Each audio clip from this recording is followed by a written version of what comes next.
800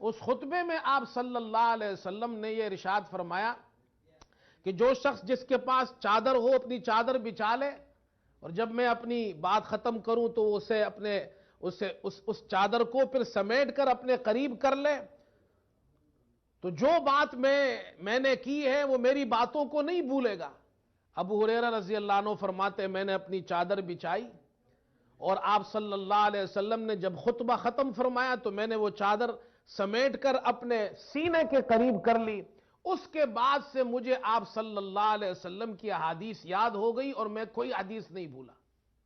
یہ وہ دعا تھی جو حضور صلی اللہ علیہ وسلم نے ان کو دی تھی۔ تو ایک صحابہ کی جماعت تو وہ تھی جو حدیث یاد کرتے تھے، اکثر صحابہ حدیث یاد کرتے تھے۔ کچھ صحابہ وہ تھے جو حدیث لکھتے بھی تھے۔ عبداللہ ابن عمرو ابن عاص رضی اللہ تعالیٰ عنہ یہ حدیث لکھا کرتے تھے۔ ایک مرتبہ ان سے کہا گیا کہ آپ حضور صلی اللہ علیہ وسلم کی ہر قسم کی حدیثیں لکھتے ہیں۔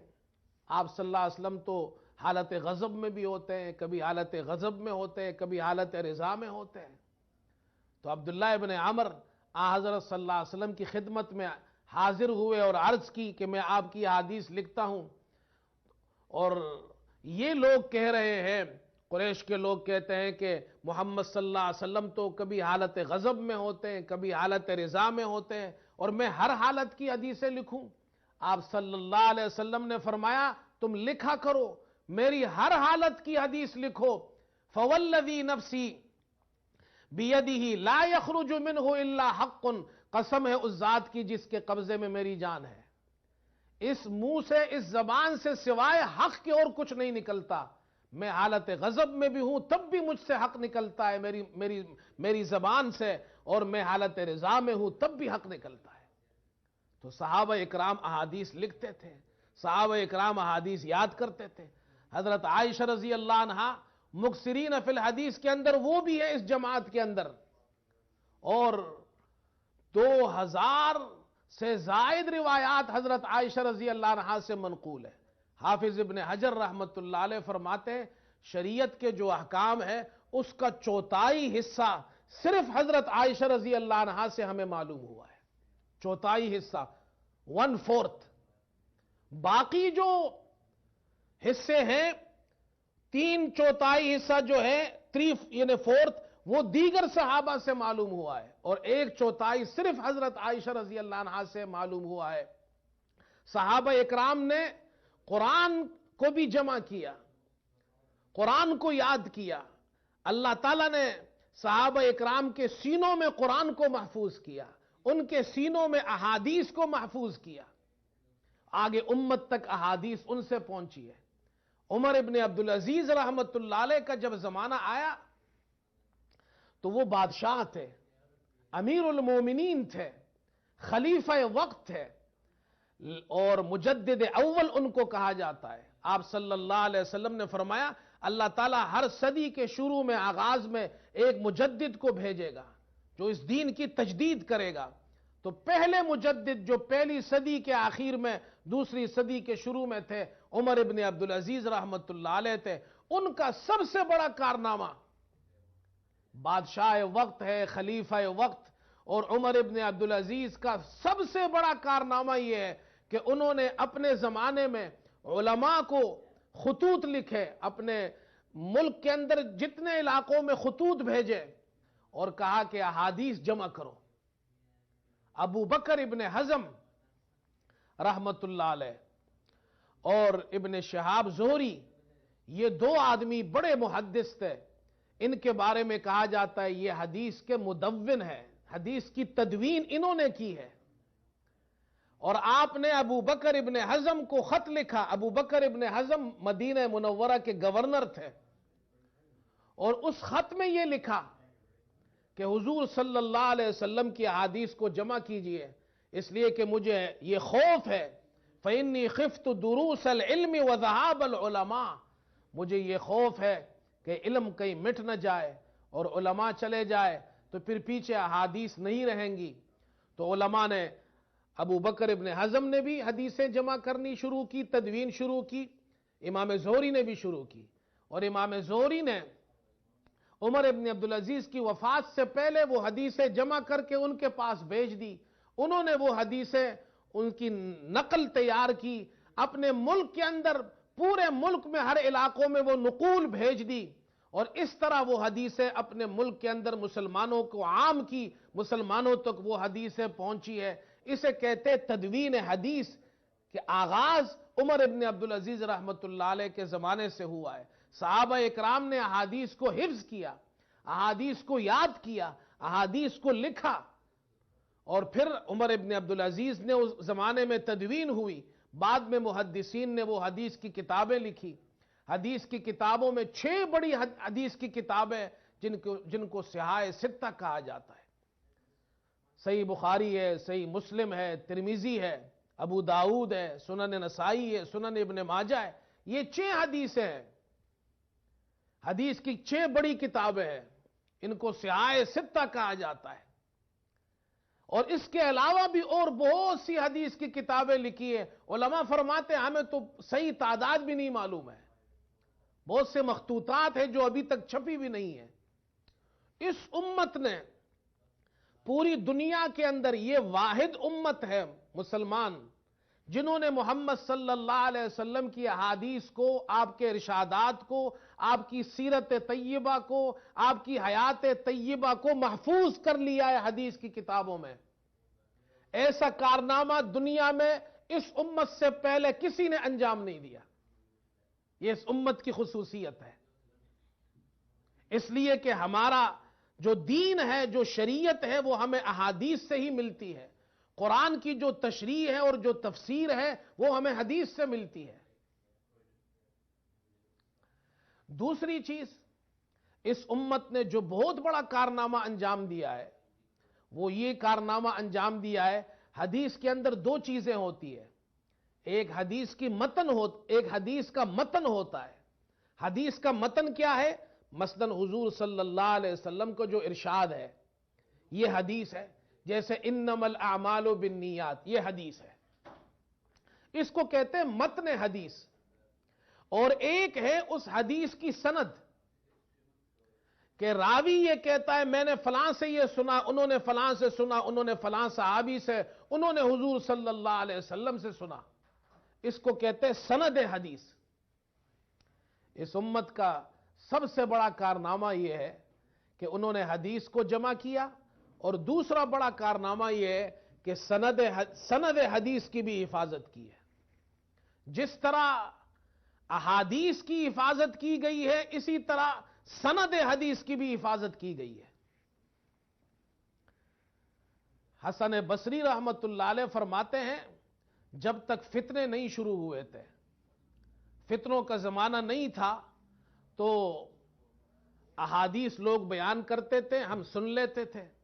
لیکن جب فتنوں کا زمانہ شروع ہو گیا اور پھر احادیث کے اندر کمی بیشی کی جانے لگی, تو پھر جب کوئی حدیث بیان کرتا تھا تو ہم کہتے تھے سند بیان کرو, تم نے کس سے یہ حدیث سنی ہے.